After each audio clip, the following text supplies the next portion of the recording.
ஜீவநீரோடை ஊழியங்கள் வழங்கும் இதயத்திற்கு இன்று ஒரு சிந்தனை. அன்றும் இன்றும் ஆபிரகாம், மோசே, எலியா, தாவீது ஆகியோர் வேதாகமத்தில் நாம் காணும் மிகப்பெரிய தேவனுடைய மனிதர்கள்.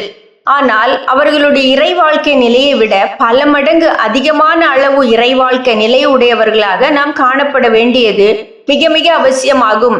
ஏனென்றால் அவர்கள் வாழ்ந்த காலகட்டங்கள் வேறு, நாம் வாழ்கின்ற காலகட்டங்கள் வேறு. அவர்கள் வாழ்ந்த கால சூழ்நிலைகளுக்கு நடுவில் அவர்களுக்கு கிடைத்த தேவனுடைய வெளிப்பாடுகளும் கொஞ்சம், அவர்களுக்கு தேவனுடைய காரியங்களை புரிந்து கொள்ள இருந்த மனப்பக்குவமும் கொஞ்சம். ஆனாலும் அவர்களுக்கு காண்பிக்கப்பட்ட வெளிச்சத்தில் நிறைவான ஒரு இறை வாழ்க்கையை வாழ்ந்து வேதத்தில் விசுவாச வீரர்களின் பட்டியலில் இடம் பெற்றார்கள். ஆனால் நாம் அறிவு நிலை பெருகிவிட்ட காலத்தில் வாழ்கின்றோம்.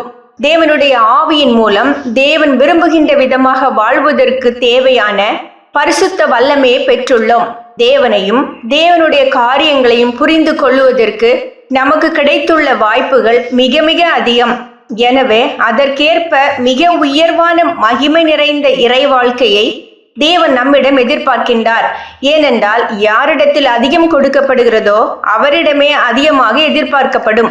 சிலர் தங்களுடைய தவறுகளை நியாயப்படுத்த விரும்பும் போது, வேதாகம மனிதர்களை தவறு செய்யவில்லையா?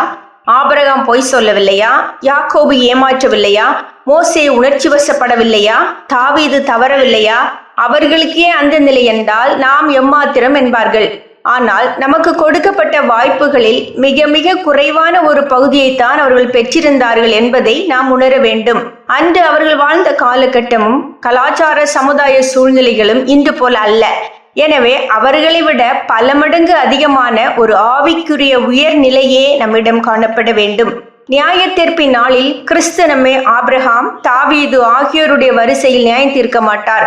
இயேசு கிறிஸ்துவின் மூலம் தேவனோடு மிக நெருக்கமாக வாழ நமக்கு கிடைத்த முழுமையான வாய்ப்புகளின் அடிப்படையிலேயே நியாயம் தீர்ப்பார்.